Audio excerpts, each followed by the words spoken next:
시편 37편은 그 악인과 그 의인의 그 삶을 비교하고 있는데요. 1절에 악을 행하는 자들 때문에 불평하지 말며 불의를 행하는 자들을 시기하지 말지어다. 이렇게 시작하는데, 우리가 살면서 많은 불의를 보고 그런 악인들이 잘 되는 것을 우리가 보기 때문에 우리 마음에 그런 불평하고 그들을 시기하는 마음이 사실은 있습니다. 그래서 그 뉴스를 보기가 참 싫은 게 뭐냐면 어, 어떤 그 악을 행하고 어떤 나쁜 일을 하고서도 잘 사는 사람들, 그리고 그 잘못이 드러나도 오히려 그것을 피해가는 사람들의 그 얘기가 하루에도 저 들으려고 하면 그 아주 세상에 널렸잖아요. 돈만 있으면 어떤 악을 행하고서도, 심지어는 그 악이 있어도 그 악을, 그 죄를 피해가는 그런 모습까지 볼 때, 저도 뉴스를 참 보기가 싫어요. 왜냐면 봐도 그것이 어떤 정의가 행해져서 그렇게 되는 것보다 안 되는 경우들도 많이 보기 때문에 그런 것에 우리가 많이 불평하게 되죠. 그래서 뉴스를 보면 마음에 이렇게 화가 치밀러 올 때가 있죠.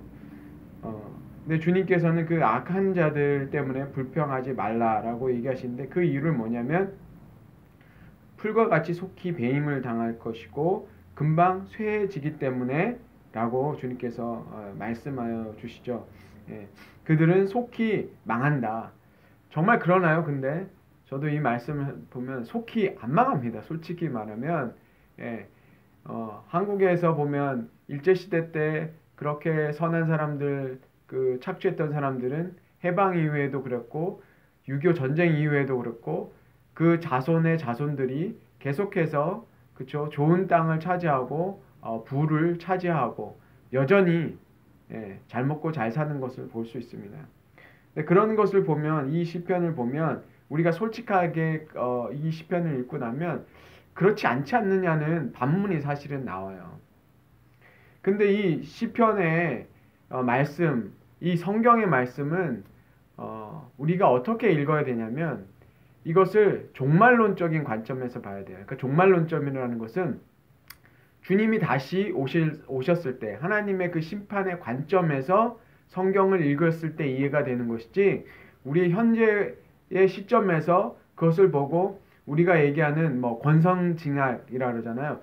선을 권하고 악을 징벌하는 그런 관점에서 우리가 옛날 이야기, 그런 착한 일을 하면 상을 받고 못된 일을 하면 심판을 받는다는 어떤 그런 수준으로 읽으면 우리 사실 맞지가 않아요. 물론 하나님께서 선을 행하고 또 신실한 사람들에게 복을 주시고 그렇게 하시는 게 분명히 있어요.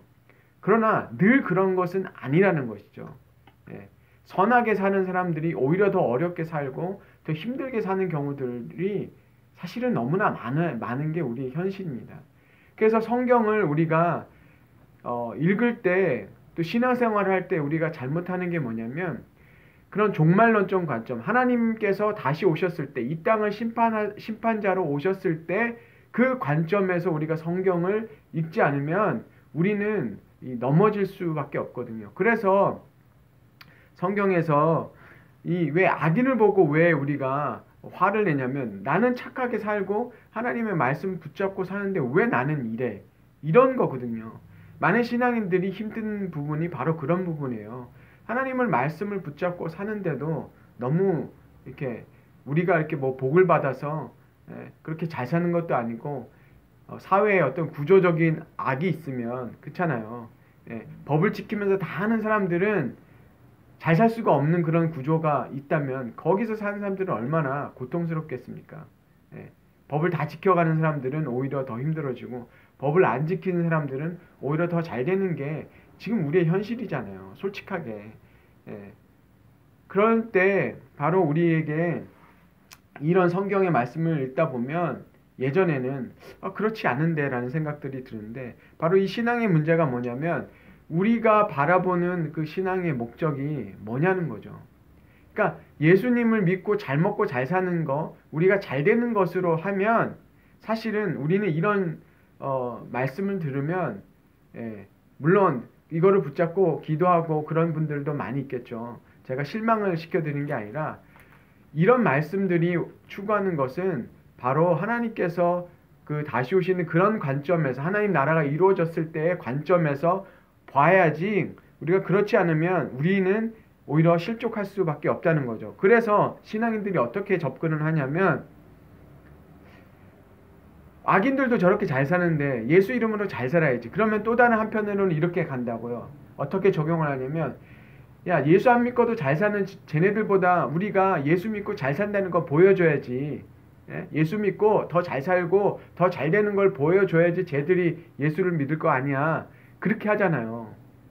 그 결과가 지금 한국의 기독교의 현 주소예요. 그렇잖아요. 한국의 강남의 신앙인의 그 기독교의 비율이 어떤 데서 조사했는데 제가 듣기로는 70%가 넘는다 그러죠. 그러면 그 강남의 그쪽에 얼마나 그러면 거기가 선한 땅이고 그 하나님의 공의가 살아있고 정의가 살아있는 것입니까? 라고 묻는다 그러면 자랑스럽게 대답할 수 있는 사람이 얼마나 돼요? 아니잖아요. 그게 우리가 기독교가 추구하는 그런 모습일 수 있어. 그래서 우리는 예수 이름으로 그 악인들보다 더 잘 살고 더 잘 되는 거를 사실은 꿈꾸는 사람들이 많이 있어요. 그러나 물론 주님께서는 우리의 그 약할 때 우리에게 주님께서 지혜를 주시고 우리에게 능력을 주셔서 우리가 정말 하는 일들 속에서 하나님께서 축복해 주시죠. 그러나 그것의 목적이 악인들처럼 잘 사는 그것으로 가는 게 아니라 우리는 그것을 통해서 하나님이 살아계시고 하나님이 선하시다는 것을 나타내기 위한 것이지 그 사람들과 경쟁해서 그 사람들보다 더 잘 되는 걸 보여주는 것이 기독교의 목적이 아니라는 것이죠. 그래서 여기에서 주님께서 말씀하신 것은 그래서 내 길을 여호와께 맡겨라. 그를 의지하면 그가 이루시고 이렇게 얘기하잖아요. 그러니까 이 시편에서 얘기하는 게 뭐냐면 주님께 맡기는 삶을 사는데 그 삶을 살면 주님께서 이루어 주시는 게 있다라는 것이죠. 그러니까 이해가 되시죠? 우리가 주님께 맡기고 주님의 그 선하심을 믿고 그분을 의지할 때 그 주님께서 이루어 주시는 것을 우리가 바라라는 것이에요. 다른 것이 아니라. 그래서 여호와 앞에서 잠잠하고 참고 기다리라 이렇게 얘기하시죠. 그러니까 악인의 형통한 것을 때문에 그것을 분노하지 말라는 거예요. 그러면 분노하면 8절에 뭐라 그래요? 악을 만들 뿐이다. 바로 이겁니다. 우리가 악인들과 경쟁해서 악인들보다 더 잘 살려고 예수 이름으로 구하다 보면 우리도 어느새 그 사람들처럼 그 악에 들어와 있는 것을 보게 되는 것이죠. 그래서 그것을 따르지 말고 11절에 그래서 온유한 자들은 땅을 차지하며 풍성한 화평으로 즐거워하리로다. 이 말씀은 산상수훈에 쓰던 말씀하신 건데 그 땅, 온유한 자들이 땅을 차지한다 그랬는데 그 온유한 자들이 받는 그 땅, 이 말이 안 맞아요. 땅을 차지한다는 거는 물려받는다는 건데 하나님이 우리에게 주시는 땅은 하나님 나라의 땅이죠. 마치 약속의 땅을 들어가는 것처럼 하나님께서 주시는 그 땅으로 가는 거예요. 그러니까 하나님께서 주시는 땅은 이 세상 사람 악인들이 가지려고 하는 그런 땅하고는 다르다는 거죠. 우리가 온유할 때 이 온유하다는 것은 사실은 제가 그랬잖아요. 강한 자들로부터 눌린 거 그런 상태를 온유하라고 얘기하는 거잖아요. 그러니까 우리는 이 세상을 악으로 싸우는 게 아니라 하나님의 말씀을 살아가다 보면 악인들에게 오히려 눌리고 그래서 그 온유한 사람들이 어떤 사람들이냐면 그 14절에 가난하고 궁핍한 사람들 이런 사람들 다 온유하다고 하는 거예요. 왜? 악인들에 비해서. 이게 지금 비교를 하는 거예요. 강하고 그 악을 행하는 사람들에 비해서 하나님의 사람들은 약하고 가난하고 연약한 거예요. 근데 그러한 사람들에게 주시는 하나님의 그 땅이 있다라는 것이죠. 근데 그 땅이 어떤 땅이냐면 제가 넘어가면 27절에 악에서 떠나 선을 행하라 그리하면 영원히 살리니 지금 이게 구약에서도 얘기하는 게 영원히 산다 그러잖아요. 그러면 우리가 이 시편을 통째로 다 읽으면요, 이 땅이 그냥 우리가 이 세상에서 어떤 땅을 많이 차지하고, 하나님께서 땅에 축복을 주셔서 뭐 땅을 많이 사가지고 그런 땅을 얘기하는 게 아니라는 거 알잖아요. 주님이 주려고 하는 땅은 영원한 땅이라는 걸 알 수 있잖아요. 영원히 살리라. 그리고 29절에도 뭐라고 나와 있어요? 의인이 땅을 차지하며 거기서 영원히 살리로다. 나왔죠, 여기도. 이미 구약이지만 그 성경에서 말씀하시는 땅이 바로 하나님과 영원히 사는 하나님 나라의 땅에 대해서 얘기를 하는 것이지, 우리가 이 땅의 땅을 얘기하는 게 아니에요. 이 땅의 땅을 우리가 그것을 얻기 위해서 예수를 믿고 그렇게 사는 게 아니라, 우리는 하나님이 주시는 그 하나님의 땅을 바라보면서 사는 것을 얘기하는 거예요. 요즘에 뭐 사람을 만날 수 없고 이렇게 하니까 저는 개인적으로 이렇게 사람들 이렇게 얘기하는 거 듣는 거 좋아해요. 인터뷰 같은 거, 그 다음에 뭐 그런 걸 좋아하는데, 어떤 민주화 운동 했던 한 사람이 그런 얘기를 해요. 당신이 그거 해가지고 뭘 얻었냐. 그 사람은 신앙인이 아니에요. 그런데 그 사람이 그런 얘기를 해요. 나는 그 운동을 하면서 내가 뭔가를 변화를 일으킬 거라고는 생각하지 않았다. 그런데 그럼 왜 하냐? 사람들이 물어보잖아요. 그런데 왜 가서 고문받고 그 위해서 그걸 굽히지 않고 타협 안 하고 왜 그걸 하냐? 근데 그 사람 얘기가 저는 참 마음에 와닿았어요. 뭐라고 그러냐면, 나를 지키고 싶었다 그래요. 나의 양심을 지키고 싶었다. 그 사람이 구원이 있는 것도 아니고, 죽어서 구원을 받을 것에 대해서 생각한 것도 아니고, 그런 죽음의 위협 속에서도 뭘 얘기냐면, 나는 나를 지키고 싶었다. 내가 저항하는 것은 나를 지키기 위한 것이었다라고 얘기를 해요. 참 저는 그거에 많은 좀 부끄러웠어요, 제 자신이. 왜냐면 예수를 안 믿어도 그 사람들이 추구하는 게 뭐예요? 자기 양심을 지키고 싶었고 그것이 나를 살 수 있게 해줬다라는 거죠. 그러니까 우리가 그런 악인들 앞에서 주님, 하나님을 믿는 백성들이 살아가야 될 게 뭘까? 바로 그런 것이라는 거죠. 우리가 악인들과 불평하면서 그들이 잘 되는 거를 자꾸 우리가 그것을 정말 그거를 뭐라 그럴까요? 정말 배아파하면서 그렇게 살 것이냐? 아니면 정말 우리가 하나님의 자녀로서 하나님 나라를 생각하면서 우리가 우리 자신을 지키는 것, 그게 바로 여기에 온유한 자고 바로 의인의 삶이잖아요. 하나님께서 말씀하신 것을 그래서 지키는 자잖아요. 그래서 37절에 보면, 온전한 사람을 살피고 정직한 자를 볼지어다. 모든 화평한 자의 미래는 평안이로다.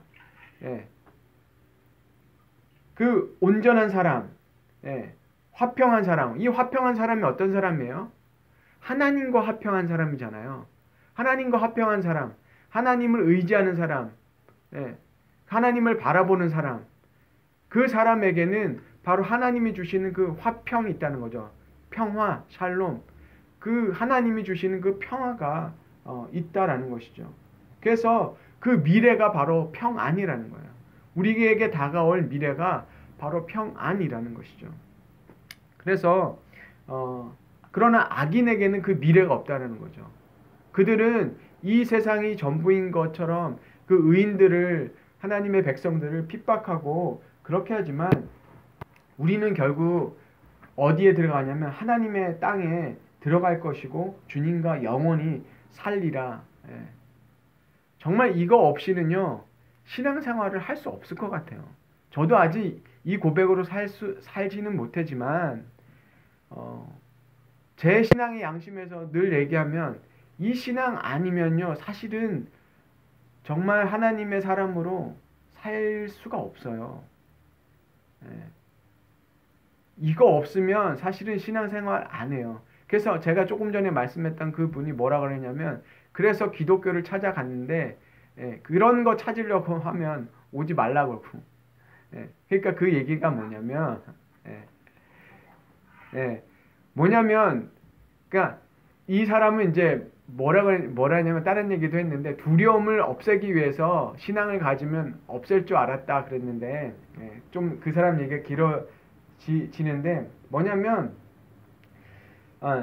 그런 어떤 그런 두려움을 없애기 위해서 어떤 신앙을 가지면 그게 아니라 자기가 그 두려움이 있지만 우리가 그것을 이기고 따라갔다. 그것을 그렇게 살아갔다라고 얘기를 했는데 좀 이제 얘기가 길어지니까 짧게 하겠습니다. 그래서 결국은 우리의 신앙이 추구하는 거는 결국은 정말 하나님 나라를 바라보는 삶으로 살아가야 된다는 것이죠. 그래서 우리 가족 중에서도 신앙에서 믿다가 떨어져 간 분들도 있거든요. 근데 그게 왜 그러냐면 그분들은 교회를 갔을 때 뭐라고 가르쳤냐면 교회에서 예수 믿고 헌금 잘하고 주일 성수 잘하면 복 받는다 그랬거든요. 근데 그 복이 안 일어났거든요. 그러면 말이 맞지 않잖아요. 그러니까 제가 말씀드리고 싶은 것도 바로 그거예요.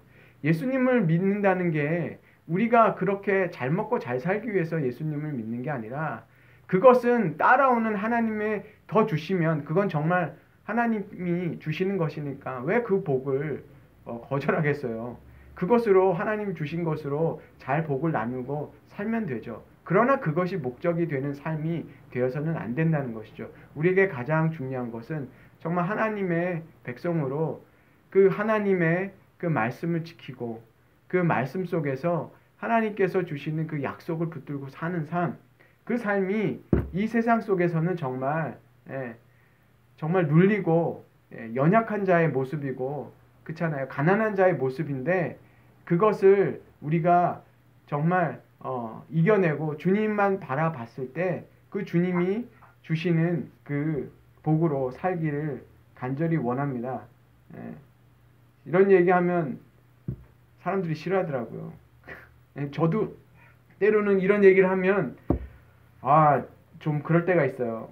좀 복받는 얘기도 좀 해줘야 되는데 근데 이 성경을 계속 읽으면 점점 더 있잖아. 우리가 매일 이렇게 지금 뭐 특별한 날이 없는 한 이렇게 말씀을 보고 있는데 이 말씀을 보면 이게 더욱더 분명하게 나타나니까 더 어려운 것 같아요. 그러니까 뭐냐면 이게 어쩌다가 이렇게 예전에는 설교를 막 일주일에 한 2번 정도 하면 좀 괜찮았어요. 왜냐면 2번 정도는 내가 받아들일 수 있는데 근데 이걸 매일 하니까 점점 더 부담이 되는 거예요. 더 분명하니까. 그래서 이게 격려가 돼야 되는데 정말 이게 격려가 될까? 내 자신에게 정말 격려가 되는 말씀인가? 그런 생각이 들 때가 있어요. 그러나 제가 이제 신앙생활을 이제 17살부터 시작해서 지금까지 왔는데 이제 30년이 돼가는 것 같은데 생각해 보니까 점점 더 분명한 것은 이 신앙을 늘 지키고 살아가는 것이 우리 신앙인의 삶이고 이거 없이는 정말 우리는 살아갈 수가 없겠구나. 주님의 자녀로 살 수 없겠구나 라는 생각이 들었습니다. 그래서 우리의 그 삶을 우리의 신앙을 다시 한번 생각해 볼 때 우리가 하나님께서 주시는 그 땅을 바라보면서 주님과 영원히 함께할 그 땅을 우리가 바라보면서 또 주님이 주시는 그 평안, 우리의 미래는 뭐라고요? 평안이라는 것을 바라보면서 주님께서 오늘도 우리에게 그 평안으로 제가 그랬죠. 평안 속에 뭐가 있다고요? 모든 게 다 있다 그랬잖아요. 건강함, 그죠? 부요함, 그리고 마음의 평안, 그 다음에 이 땅의 축복도 있고 건강도 거기에 있고 그리고 그 모든 좋은 것이 거기에 있다라는 것을 우리가 믿고 그 날에 하나님께서 또 주시는 그 축복이 우리에게 있는 것을 알고 우리가 오늘 살 때 그 악인들의 형통함을 보고 우리가 낙담하지 않기를 그리고 주님께서 우리의 마음과 생각을 오늘도 하나님 나라의 소원으로 붙잡아 주시기를 주님의 이름으로 축원합니다.